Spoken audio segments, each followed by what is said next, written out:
Laker fans, it's time to get hype because LeBron James is back. Yes, sir. Big Bron, free agent LeBron James has agreed to a 2-year, $104 million maximum deal to return to the Los Angeles Lakers. Sources tell ESPN. Deal includes player option and no trade clause. James joins Phoenix's Bradley Beal as one of the 2 league players with a no trade clause. I believe that's actually false because I read somewhere that Luke Cornett actually has a no trade clause, and Mike Conley, I believe, has one as well.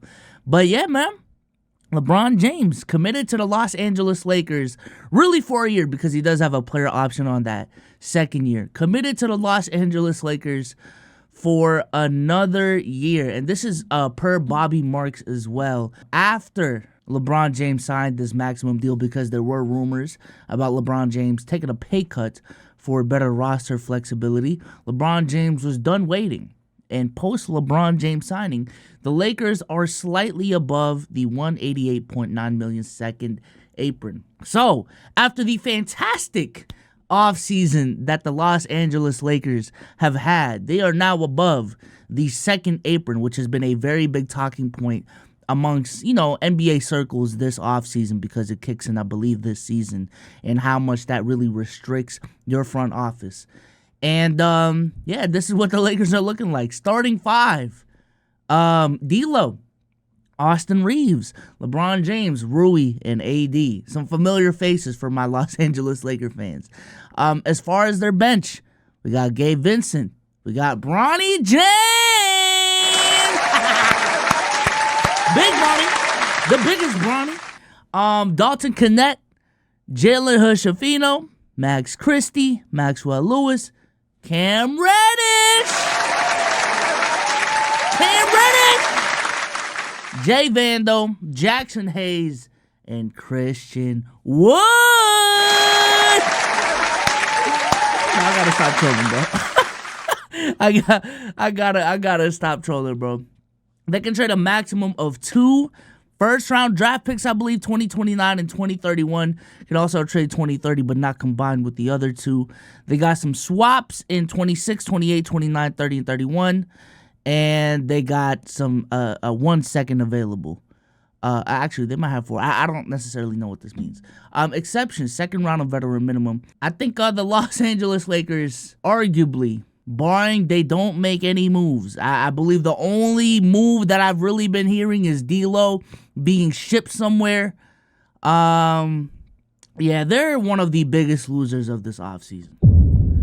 In 2024, the only team that can get away with re-signing everyone else and not really making any big-time moves, not even big-time moves, just not making any moves in their rotation, not adding rotational pieces, is the Boston Celtics. That's it.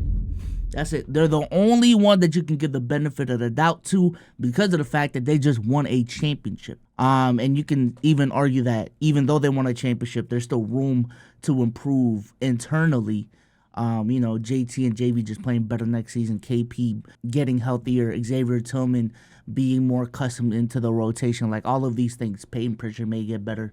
All of these things. They are the only team, and they brought back everyone else. Like, literally, down to Luke Cornett.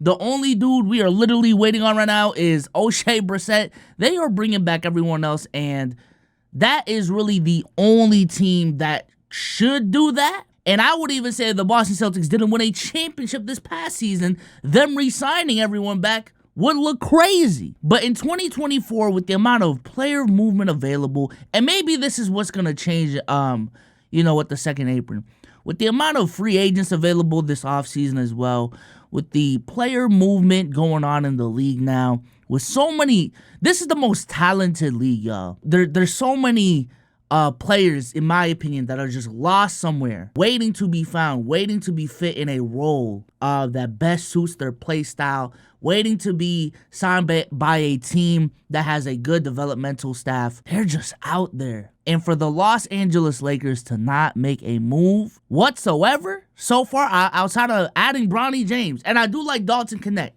so I'll give them that. They are relying a lot on JJ Redick to do some magic. I'm sorry. Maybe just in their front office, they really have like full confidence that the only thing holding them back last season was not facing the Denver Nuggets and, Jared Vanderbilt being healthy and a better coach. But my goodness, that is a lot of faith in this team. Because what I see with this team is a team that still lacks point of attack defenders. Like the perimeter defenders in that starting line right now is D'Lo, Austin Reeves, and LeBron.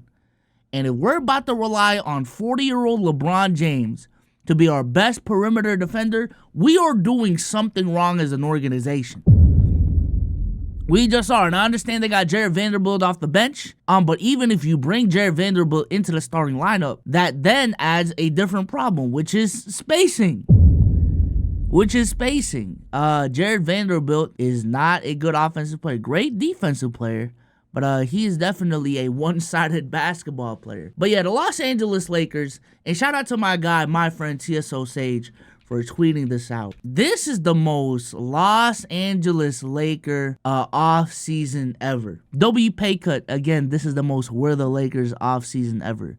By the way, before y'all start, I don't have an issue with LeBron as a Laker, but this just gets added to a long list of the Lakers doing / having the most Lakers shit going on this offseason. What he means by that, y'all don't know what I mean when I say Laker moves. Hype be shit like signing 2 6-man of the year candidates, trading for Russ, hiring JJ who did a pod with LeBron, drafting Bronny, chasing Clay, giving Bron a max and a no trade clause are the we're the Lakers moves that held up back for 4 to 5 years.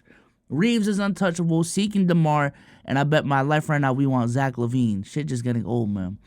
And I can't lie, I agree. I think the Los Angeles Lakers have been stuck behind the wheel. I think the Los Angeles Lakers have a little bit too much confidence in LeBron and AD. As long as we got LeBron and AD, we got a chance right now. And even the JJ Redick signing, like, if that's really what they're banking on, is for JJ Redick to just shake shit up, that's what I said. That's why I said in the beginning that JJ Redick being signed by this team is a setup for JJ Redick's failure. Let me reemphasize, this is a guy who has minimal head coaching experience, especially at the NBA level, being signed by the Los Angeles Lakers of all franchises. Not only the Los Angeles Lakers, but the Los Angeles Lakers, not in a rebuilding phase, but the Los Angeles Lakers with LeBron and AD. And now we can even add the caveat that this is an offseason where they've barely made any moves. They're bringing everyone back, and all the onus is now on JJ Redick to make shit work. Truth be told, the signing doesn't really surprise me. I expected LeBron James to re-sign, especially after they drafted Bronny. I don't think Bronny was being drafted by the Lakers and then LeBron just dips, even though that would have been a crazy storyline and a crazy turn of events. I didn't expect anything else. What I did not expect, though, was just a lack of moves from the Los Angeles Lakers. This is a team that did not make any moves at the trade deadline when everyone wanted them to make moves at the trade deadline. And then we get into the playoffs, and the guys that they relied on, the guys that they thought, all right, we're in, these are our guys. D'Angelo Russell did not show up. Jared Vanderbilt was injured. Gabe Vincent was injured throughout the whole last season. So again, if they really think, they may just have crazy confidence in the fact that the missing piece is Dalton Kennett, Gabe Vincent coming back, and Jared Vanderbilt, and just a new coach. So maybe that's the plan. And I understand this video is about the Lakers, but I just really wanted to get off this point of, if in 2024, specifically this offseason, you aren't the Celtics and you aren't making any moves, you are the biggest losers of this offseason. You are. So I'm talking to the Lakers. I'm talking to the Miami Heat. As of right now, I'm talking to the Milwaukee Bucks. I'm talking to the Denver Nuggets. Y'all are losing right now. Because while everyone else is having an arms race in the parity era, some of y'all are being stagnant without a chip or getting worse year by year. And Denver, I understand. Listen, Denver was great last season, But last season, they lost Bruce Brown. This offseason, they lost KCP. They already had a bench problem in their championship year.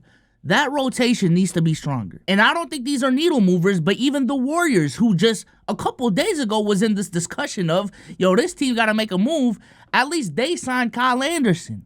At least apparently they are very close to acquiring Buddy Hield after losing Klay Thompson. For me, LeBron James re-signing the way that he did screams, all right, this roster is mostly finalized. This team is unserious. This team is not going to do much to move the needle. So why take a $20 million pay cut or however much the pay cut was going to be if, they're not going to do anything with it. So let me play out the rest of my career with the Los Angeles Lakers.